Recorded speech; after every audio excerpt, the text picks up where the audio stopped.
El deseo de ser mamá o papá es algo que muchas parejas no pueden cumplir de una manera sencilla o de una manera tradicional, por decirlo de alguna manera.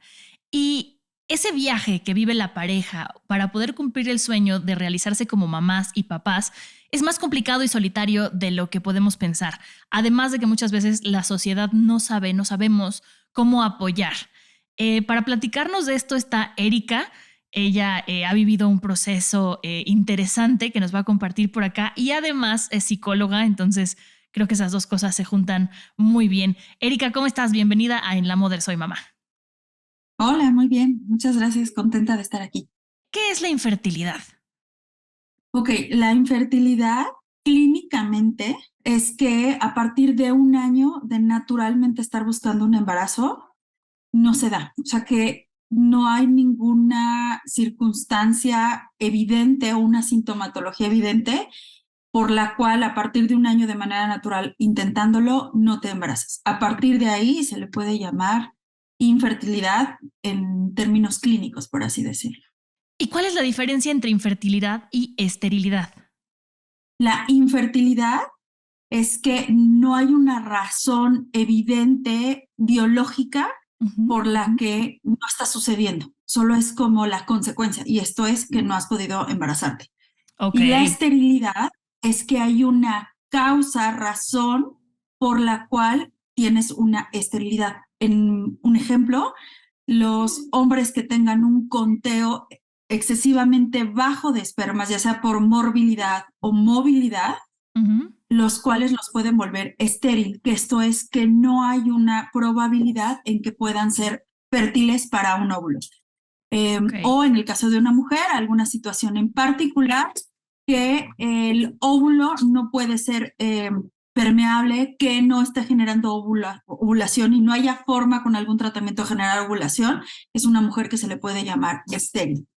¿Cómo? No sé si nos puedas contar un poco de tu historia y de tu proceso hasta donde tú quieras y te sientas cómoda para entender cómo vive una mujer desde que se entera de la noticia de que no le es fácil embarazarse, que es lo que todos creeríamos, aunque en realidad tampoco es tan fácil, aunque no presentes ninguna condición.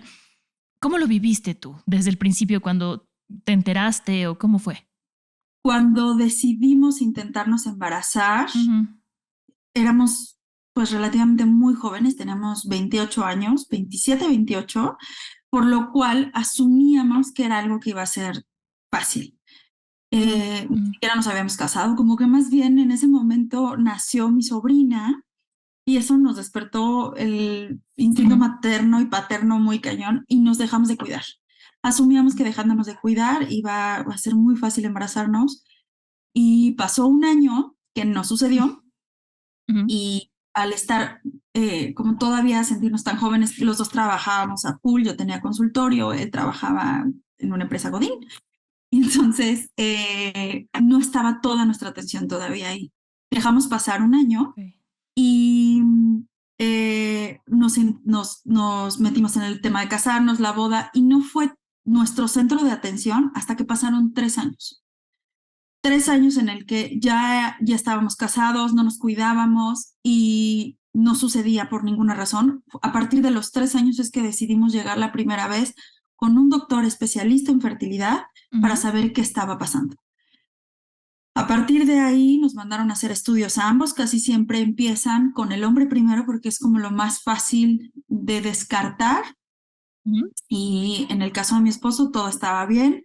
Empiezan con los estudios de la mujer que van subiendo de nivel y te puedo decir a la fecha que uno de los estudios Ujú. donde tienen muy poca información y en general hay poca información en términos de todo a nivel emocional, pero también hasta de los mismos estudios que son muy dolorosos. Uno en particular Ujú. que me acuerdo que iba a ser preparado y mi cuerpo y mi todo sufrió un antes y un después de ese estudio.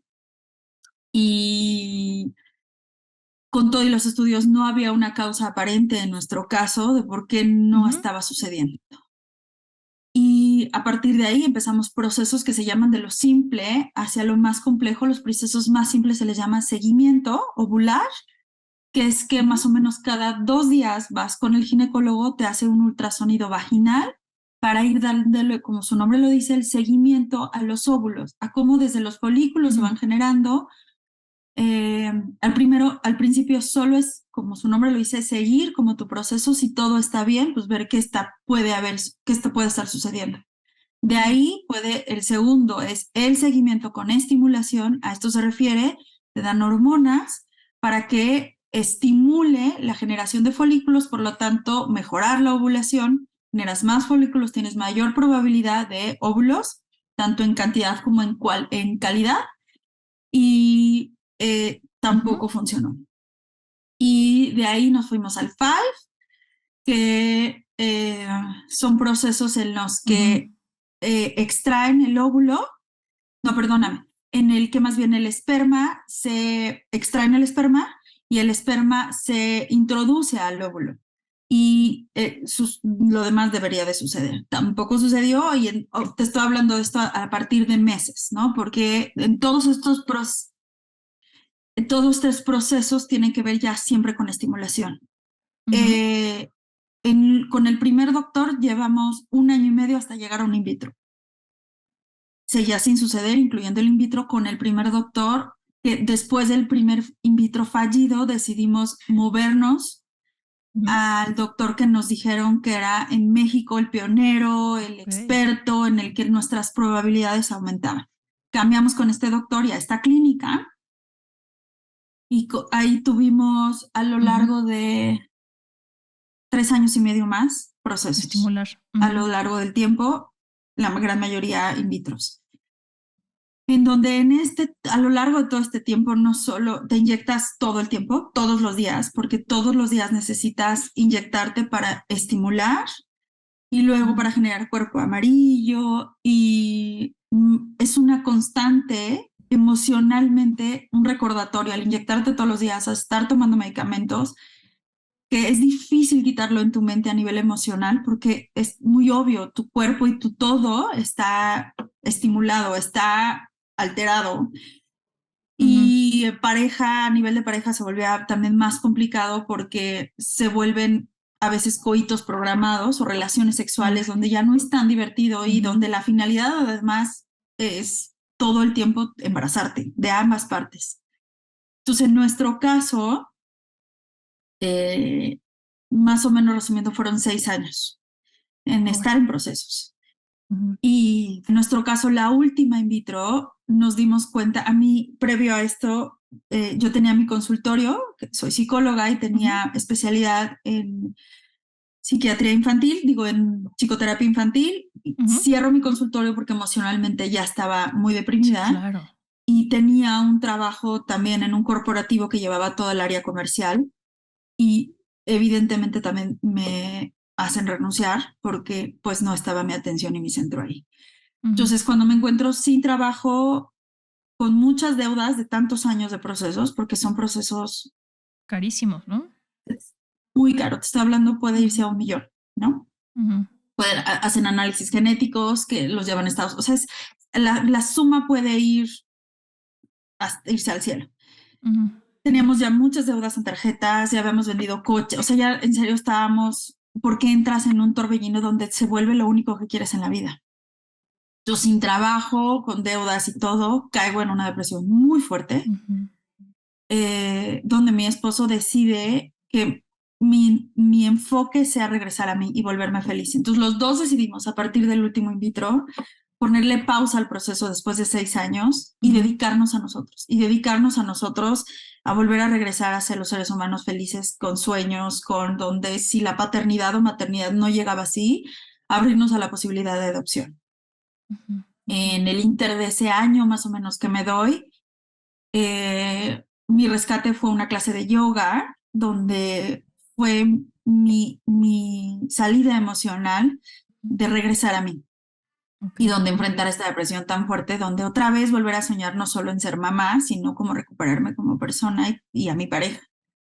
Y se vuelve mi ancla, me dedico a esto, me vuelvo maestra de yoga y como a los 2 años de que cambió mi estilo de vida radical y mi alimentación y en general como que fue un parteaguas entrar a ese mundo, y empiezo a estudiar justo para yoga prenatal, que se le llama, que es para mujeres Ujú. embarazadas y después del embarazo, y donde pues mi lugar en ese mundo pensé que era ayudar a mujeres, que si yo ya no lo logré, ayudar a mujeres que estaban en eso, estaba en el proceso para verme como dula y ayudar a mujeres en el proceso de embarazo. Me embarazo de manera natural. Wow. Qué fuerte, perdón que te interrumpa, qué fuerte la decisión o enfrentar el decir, si yo no puedo ser mamá, voy a ayudar a otras a cumplir el sueño que yo no puedo cumplir. O sea, eso me imagino que ya fue después de salir de la depresión en la que dices que caíste, ¿no? Eso me parece admirable. Ahora que lo ves un poco para atrás, ¿crees que el hecho de todo este estrés haya afectado?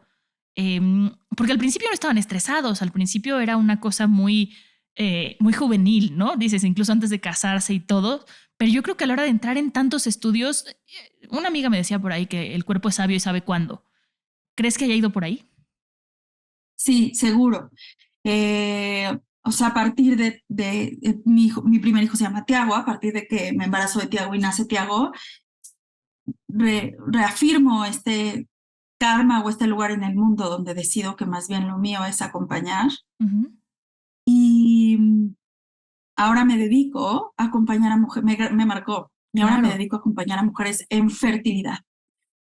Justo viviendo lo que yo tuve una dula maravillosa, amorosa, que cuando la tuve dije, ¿por qué no? Y se lo dije, ¿por qué no tuve una compañía como tú en mi proceso tan doloroso? Claro. Y su sabia me dijo, dedícate a esto. Y he estudiado a lo largo de, Tiago cumple 9 años este año. Eh, Tengo 3 hijos actualmente y estoy embarazada ahorita del cuarto. Ay, muchísimas felicidades. Entonces, de no poderme embarazar, ahora soy sumamente fértil.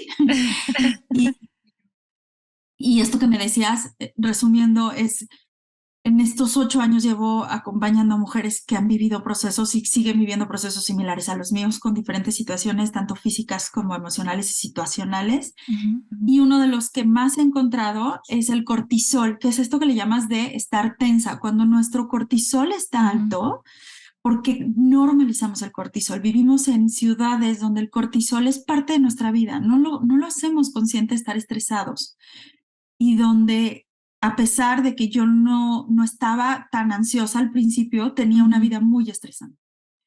Efectivamente, el cortisol es de lo primero que impacta en la fertilidad, incluyendo procesos de fertilidad, que lo veo ahora en consulta, Ujú. donde a veces no les funciona el in vitro. Hacemos otro cambio donde es regresar otra vez a ti, a que, eh, a que regresen a que el cortisol no se normalice y que tu cuerpo, todo tu sistema endocrino, a partir de que eso está, va funcionando y efectivamente te embarazas. Es por esto que dicen cuando adoptas o cuando te relajas funciona, pero el tema es no nos dan herramientas para relajarnos y no nos dan Claro. soluciones para relajarnos. Quieren Y que la si no ciencia sé lo cómo, resuelva.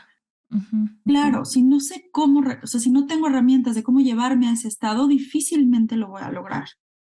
Am, y claro, ahora se vuelve mi labor en este plano y en este mundo es si sucede o no, yo se los he Ujú. dicho como a mis pacientes, como lo importante es el proceso al que te está llevando este ser humano que no ha llegado por una razón. Y por esa razón es porque te está llevando un proceso personal importante de reflexionar, de encontrarte contigo, de encontrarte en la sombra, de encontrarte en la incertidumbre donde hay mucho miedo y el miedo nos lleva a voltear hacia nosotros y a pareja y a como a encontrar la luz en lo duro del dolor y la forma de crecer es a partir del dolor, pero esos seres humanos que nacen después del dolor son papás mucho más conscientes, mucho más agradecidos, en una crianza más respetuosa de manera natural, porque primero pasaste por un proceso doloroso tuyo, donde tenías que encontrarte y reencontrarte como pareja y me parece que después de tanto dolor viene algo lindo, que es Mm. volverte un papá más consciente. Claro. Em, Hay parejas que a pesar de pasar por todo esto que tú pasaste y de llegar a una relajación, no, no consiguen concebir ellos de manera natural ni científica. Y muchos de ellos adoptan. ¿Tú has tenido pacientes con este tipo de características? Y, Sí, y Dime, No, perdón. nada más. Tuvimos aquí un episodio también en La Moder hablando de adopciones, ¿no? De una familia que decidió adoptar después de tener un hijo biológico. ¿Cómo funciona cuando deciden adoptar? Porque me imagino que cuando lo decides, tienes que decidirlo desde un lugar de amor, no desde un lugar de un compromiso incumplido. ¿Cómo han sido tus relaciones con estos casos? Casi siempre cuando empiezo la sesión de presentación con mis pacientes, lo primero que trabajamos es de dónde viene tu deseo de maternaje. Ok. O sea, como primero conectar de dónde viene mi deseo, desde un espacio muy auténtico. Si mi deseo viene desde un lugar de es mío y no importa de dónde, yo quiero crear un hijo. Si viene desde un estado donde quiero ver mis genes en otro, pues eso es como el fundamento donde, en el caso en el que no suceda, cuando decides llegar a la adopción, sabes que tu lugar en el mundo ya era ahí. O sea, yo ni quería maternar y el paciente cuando quiere de verdad cumplir esta función de maternaje, son hijos que vienen del corazón y no del útero.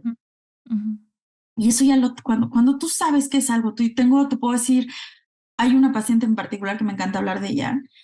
Ella, y me pasa seguido, la gran mayoría llegan conmigo en una edad ya adulta, pegándole a los 40, porque normalmente fueron mujeres profesionistas que le dedicaron mucho tiempo a esto y se sintieron maravillosas en viajar, en cumplir sus sueños, y donde igual cerca de los 40 empiezan como a cuestionar si verdaderamente quieren. En el caso de este ejemplo de esta paciente, ella no tenía una pareja, pero sabía que ella necesitaba ser mamá, que venía de algo más profundo que la idea y la imagen fantasiosa de la pareja con el hijo. Ella sabía que necesitaba ser mamá y que ya había cumplido su sueño a nivel profesional de donde había querido llegar, y este era un sueño que no quería dejar ir. Y efectivamente, ella tenía además temas importantes en calidad de ovulación, y no solo decide ser mamá con la donación de un esperma, sino también con la donación del óvulo. Y las situaciones se dieron y a la fecha, tiene 4 años y medio su hijo, y va por el segundo ahorita. Y es una mamá que sabía que ese era un deseo, que no importaba la situación, que ella quería ser mamá. Así como ella pudo hacerlo con donación de óvulo y donación de esperma, tengo mamás que el proceso a veces en serio se complica, pero si tú sabes que el deseo viene del corazón, son mamás que además en el proceso de adopción ya tuvieron esta tolerancia a los procesos burocráticos, claro, porque ya tuviste la tolerancia con tu cuerpo, porque ya tuviste la tolerancia con la frustración de no embarazarte, y puedes fluir más con los procesos del papeleo y de todo lo demás, porque sabes que es un tiempo para ti, que tu hijo te está dando, ya sea tu hijo que ya nació o tu hijo que está por nacer, te permitió ese espacio para conectar contigo, para trabajar lo que tengas que trabajar y llegará, ya sea física o si ya nació, en el momento en el que estés listo para recibir a ese ser humano. Qué bonito cómo lo dices. Me hiciste acordarme de una persona que conozco, un caso que no podían embarazarse, deciden someterse a procesos de fertilidad, y a la hora de hacer el proceso de fertilización in vitro, me dirás si digo algún término mal, pegan 4. Y entonces deciden tener 2 y congelar a los otros 2 pensando en tenerlos después. Y entonces, bueno, esta chica tiene a sus 4 hijos, pero con 2 años de diferencia. Pero lo curioso es que son los 4 muy parecidos. O sea, como si fueran a ser cuatrillizos, pero es una cosa muy curiosa y muy bonita, ¿no? También porque hay gente que dice, bueno, pegaron 4, pero mi situación económica no me permite tener 4, entonces 1 o así. ¿Tienes alguno de estos casos también de repente que haya personas que se sienten culpables de que al haber pegado más de uno pero no tener una posibilidad no sepan cómo manejar ese tema también? Sí, o sea, es más, te lo puedo decir a nivel personal. Yo, que tanto he deseado a mis hijos, en este embarazo yo no esperaba tener 4. O sea, nosotros visualizábamos como un milagro lo que sucedió a partir del primero, y con la última, con la tercera, fue como, somos más que bendecidos, somos una familia ya de 5, está maravilloso. Como que habíamos pensado, yo con mis planes profesionales de ahí la dejamos, ¿no? Ajá. Y hacíamos todo como cuidándonos para que eso sucediera, la magia hasta 3. Te lo puedo decir a nivel personal, que me tocó ahora viviendo este embarazo con 4, dedicándome a esto. Ujú. Ha sido un ejercicio emocional complicado de volver a acomodar emociones, de volver a acomodar sueños, de tener esta dicotomía de agradecimiento más cuando tengo pacientes que tienen pérdidas y yo estoy, y sé lo que se siente eso, y ahora tener esta bendición de tener la gracia de la vida de manera hasta difícil, ¿no? Le tocó, o sea, de verdad se hizo espacio a este mundo, a este bebé. Y se los decía, y soy así de honesta con mis pacientes, y se los dije, de verdad, la vida te lleva a lecciones donde creemos que la misma alegría a veces no nos mueve las sombras, y no es cierto. O sea, esta bendición de este bebé, que es una bendición, me movió sombras, y creo que me sigue moviendo sombras de volver a reencontrar, a volver a espacios donde en general hay que soltar expectativas. Tengo casos de mujeres, además, donde que es muy común después de procesos de fertilidad, que tienes gemelos y te hacen firmar. Normalmente las clínicas te hacen firmar cuando hacen implantes de más de uno para subir las probabilidades, pero normalmente te dicen, es normal que solo uno y el otro se absorban. Y pues no, a veces sucede justo, ¿no? Y tengo casos seguidos en posparto que hay una depresión fuerte porque el posparto es cansado, porque no duermes, y hay una culpa profunda de me siento tan triste, pero si lo deseaba tanto, pero ahora tengo dos y esto es muy abrumador. ¿Y cómo le hago con tanto lo deseaba, tanto pasé, tanto sufrí, lo logré y ahora lloro en el posparto teniéndolos? Y es muy común cuando pasan mujeres que nos cuesta trabajo tenerlo, y ya que están ahí, como permitirte y soltar y dejar culpas y decir, somos luz y sombra, y el no dormir a cualquier humano le va a afectar. Y Claro. no por eso tu maternaje no deja de ser, y no por eso vas a ser una gran mamá o un gran papá. Ser gran mamá y gran papá es conectar con tu realidad y admitirla y tener herramientas para hacer algo con ella. Cuando no lo conectas con él y no te permites, algo seguramente va a suceder. O sea, creo que lo que veo en el consultorio es importante admitirlo, es importante admitir, esto me está dando coraje, o esto me está dando miedo, o esto, porque las emociones son, y el chiste es qué hago con mis emociones. Entonces, eh, pues hay casos de todo, hay casos en los que no, no pega el in vitro y pasamos procesos de duelo donde es importante vivir el duelo. O sea, eso es súper importante porque a veces no te lo dicen. Tienes la posibilidad de vivir un duelo aunque no haya nacido. Y pasar este dolor de ya te voy la expectativa, hay pacientes que escucharon corazón y no sucedió, y volverlo si decides a intentarlo, pero sí habiendo como conectado con la sensación de pérdida y lo que perdí, o sea, como que sí son procesos en general donde lo más importante es tu emoción y la emoción de tu pareja, y enfrentarlas y hablarlas y tener herramientas que nos te lleven a otro lugar, pero vivir esa parte oscura es súper importante, porque emocionalmente cualquiera de los casos que me digas es duro porque además todavía hay muchos tabús, porque socialmente es, ¿por qué no te embarazas? Ay, ya llevas 2 años de casado y luego, Y ¿qué te no estás sabes qué está esperando? viviendo la otra persona. Sí, es difícil, y necesitamos como sociedad a veces ser solo más abiertos a que la mujer o el hombre pueda llorarlo y hablarlo y soltar lo que sea que tengas que soltar,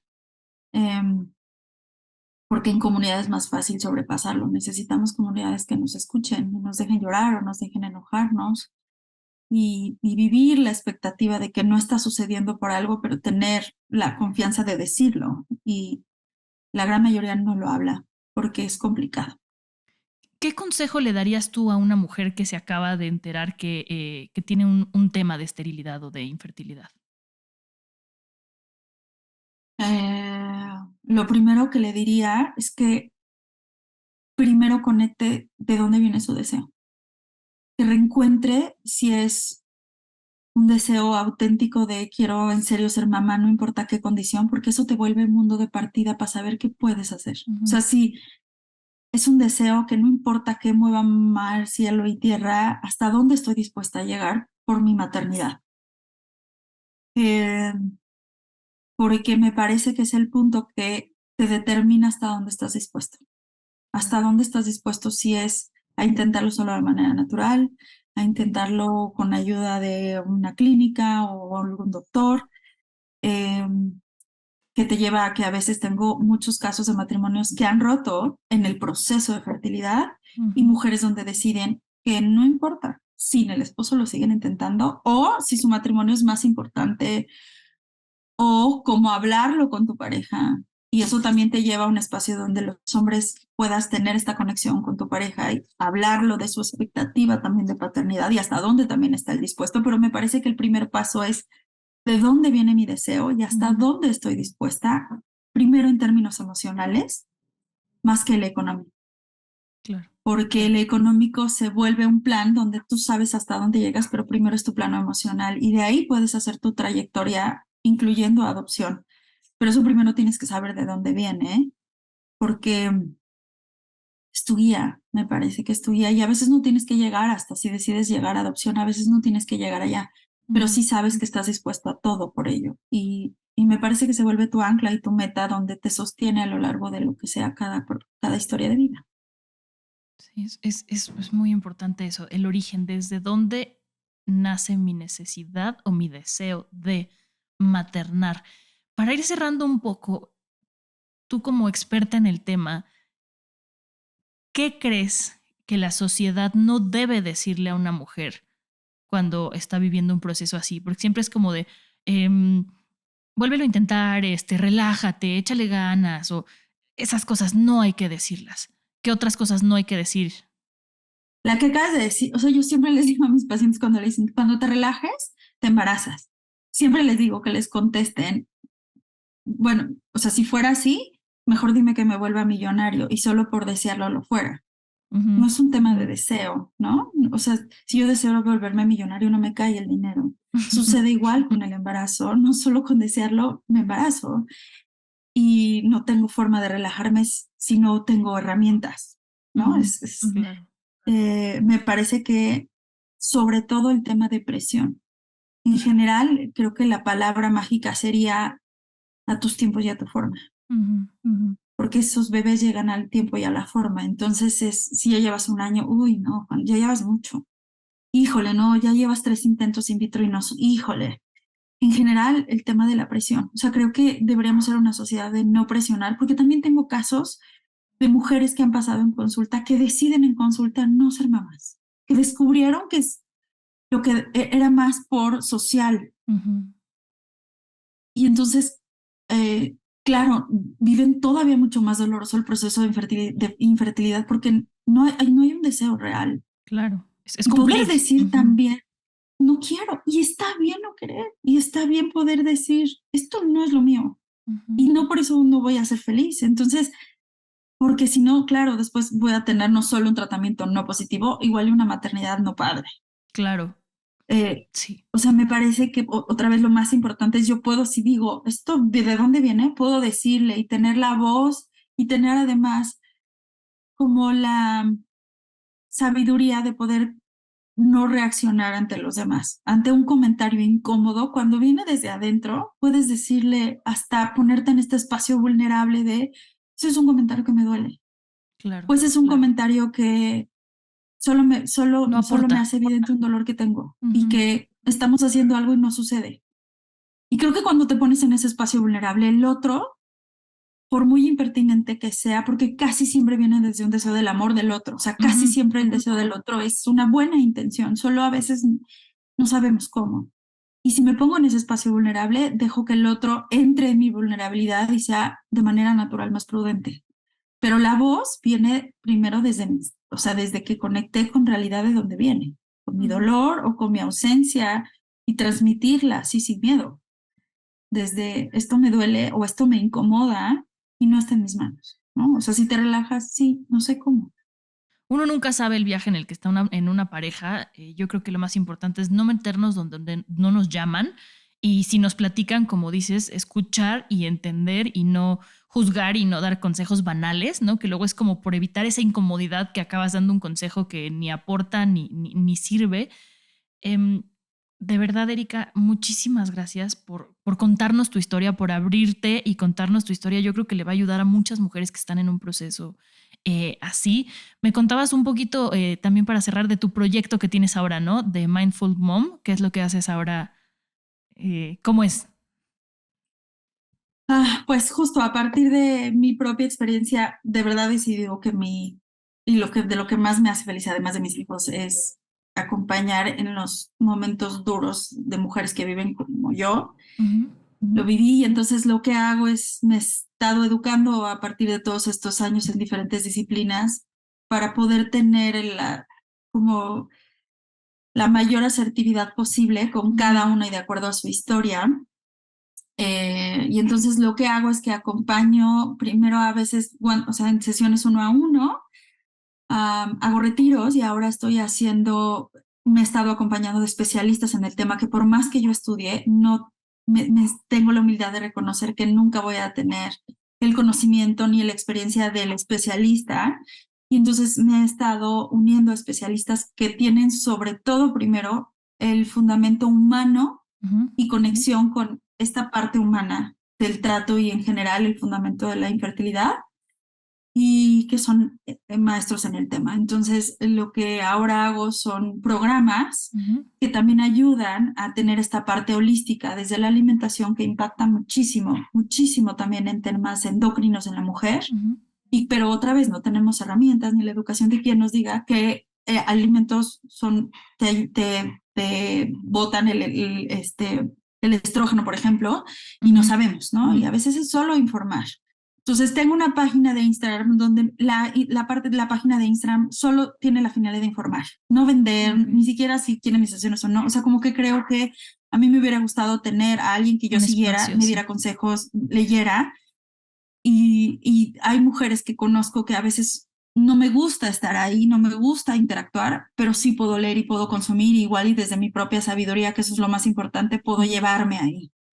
Entonces abrí el Instagram que está eso y a partir de ahí he abierto de acuerdo a las posibilidades de cada quien, de tiempo, de forma, que tengan conexión con estos especialistas, ujú, que en general todo el tiempo lo pienso, cómo me hubiera gustado a mí sentirme en mi momento tan duro de 6 años de vivirlo. ujú. Y pues ya, creo que va a seguir creciendo en términos de complejidad, porque de los 8 años que llevo haciéndolo al último año y medio ha crecido impresionante el término de infertilidad en número y cada vez lo veo más como negocio. Y para Ujú, mí es importante que ellas entiendan que aunque es un negocio muy redituable, tú no eres un negocio. O sea, tú claro. primero está tu parte humana y cómo tratarlo desde ahí. El especialista que te toque, que lo primero que identifiques es que sea un gran ser humano y te Ujú, vea como este gran ser humano y te pueda ayudar, más no te vea como dinero. claro. Qué importante eso que dices, ¿no? Que a raíz de lo que viviste decidiste trabajar en esto. Yo a raíz de lo que viví siendo mamá fue cuando decidí hacer este podcast y tocar estos temas que tienen que dejar de ser tabú y tenemos que hablar más. ¿Cómo te encuentran en Instagram entonces, para todas las que nos escuchan? Perdóname, Erika-Fertility.com. Y a todas las que nos escuchan, recuerden que tenemos nuestra tribu en Telegram. Si se quieren unir, lo único que tienen que hacer es en Telegram buscar En la Mother Soy Mamá y ahí las va a meter automáticamente a nuestro grupo. La verdad es que las pláticas se ponen bastante sabrosas y los memes y los videos que compartimos también. Acuérdense que sale un episodio nuevo cada martes. Nos pueden encontrar en Spotify, Apple Podcast, Amazon Music. Si nos quieren ver, también estamos en YouTube. En todas las plataformas andamos por ahí. Todos los martes en La Mother Soy Mamá. Nos escuchamos en el próximo. Adiós.